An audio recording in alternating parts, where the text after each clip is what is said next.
There are many reasons why Star Wars is as popular as it is. Iconic characters, groundbreaking effects, timeless storytelling, and some of the greatest music ever written brought Star Wars its status as a pop culture and cinematic icon. Another thing Star Wars is famous for is its villains.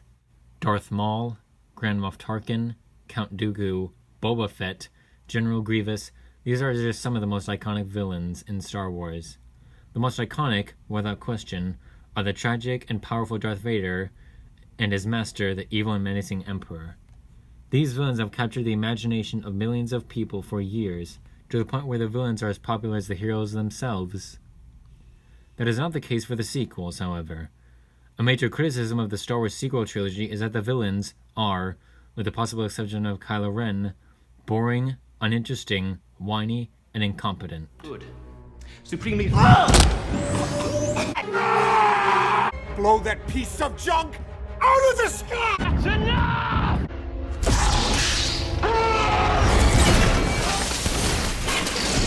Bested by a girl who had never held a lightsaber, you failed! Why is that? Why are the villains of the original trilogy and even the prequel trilogy so much more popular than the sequel trilogy villains? For this video essay, I shall compare two villains from the original and sequel Star Wars trilogies, who seem to be very similar at first glance, but are in fact completely different in terms of quality. They are Boba Fett, Galactic Bounty Hunter, and Phasma, Captain of the First Order Army. Let us begin with Phasma.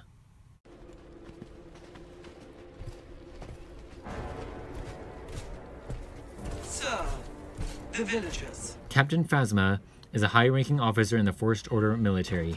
She's a battle-hardened and experienced warrior and commander with a towering stature and chrome armor that befits her rank. FN 2187. Submit your blaster for inspection. Yes, Captain. And who gave you permission to remove that helmet? I'm sorry, Captain. Report to my division at once. Being the commanding officer of Finn's squadron, it only makes sense to think that she would play an important role in Finn's development as a character. But that is not the case either. Despite the build-up and the casting of Gwendolyn Christie, Captain Phasma is arguably the most useless villain of the sequel trilogy. In The Force Awakens, she is on screen for about a minute and a half before turning off the shields on Starkiller Base. She's then anticlimactically dumped in a giant trash compactor. What do we do with her? Is there a garbage chute? Trash compactor? Before The Last Jedi was released, the ads were rolling again. Phasma action figures were rolling the shelves and the trailer showed her fighting Finn. Wow, she must be a really important character in this movie. Surely her role has been expanded beyond a useless stock villain. That isn't true either. Phasma is shown to be just as useless in Episode 8 as in Episode 7. This time, she actually gets to fight for once, only for her to get immediately defeated by a janitor and die a fiery death. You are always scum. Rebel scum.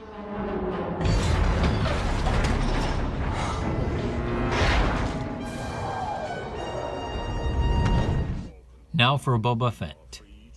Boba Fett is the greatest bounty hunter in the galaxy. No disintegrations. As you wish. He is the only bounty hunter in the films to actually succeed in his goals. In Episode 5, he captures the Millennium Falcon for the Empire and takes Han Solo to Jabba the Hutt. You may take Captain Solo to Jabba the Hutt after I have Skywalker. He's no good to me dead. Put Captain Solo in the cargo hold. Two birds with one stone. In Episode 6, he briefly fights Luke, but then he also suffers an anticlimactic death by being eaten by a sand monster.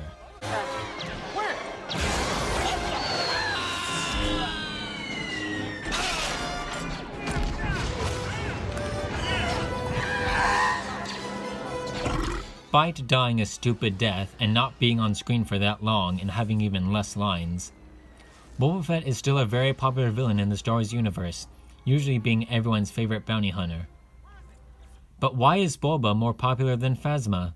They have so much in common after all. They're both mysterious, don't talk or appear that much, value self-preservation above all else, and die horrible and stupid deaths. What is it that sets them apart? It's their role in the story. What if he doesn't survive? He's worth a lot to me. Boba Fett is a bounty hunter. As such, his loyalties are to those who pay him the most. There are other bounty hunters, such as IG-88, Bosk, Dengar, and others. You could hypothetically replace Boba Fett with any of the bounty hunters I have mentioned, and it wouldn't make a difference on the story. He doesn't do much because he doesn't need to do much. He has completed his role in the story, and that was the end of it. Phasma, on the other hand, is a very important individual. She commands her own squadron of stormtroopers. She is a high-ranking member of the First Order. She works very closely with Kylo Ren and General Hux, the three of them effectively forming a triumvirate on Starkiller Base. Phasma is effectively the First Order Captain America, a mighty and battle-hardened soldier who embodied the ideals of her nation. Despite all of that, her death in Episode 8 had little to no impact on the First Order war machine.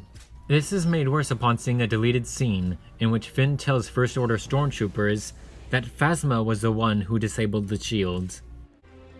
When I put a gun to your head, you shut down Starkiller shields. Who would believe a story like that?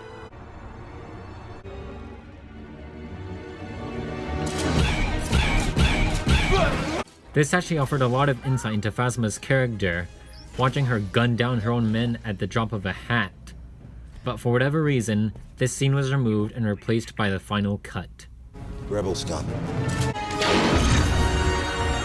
In short, Boba Fett and Captain Phasma were different because Boba was a disposable character who completed his purpose, and Phasma was an important character who was thrown away before she could fulfill her role.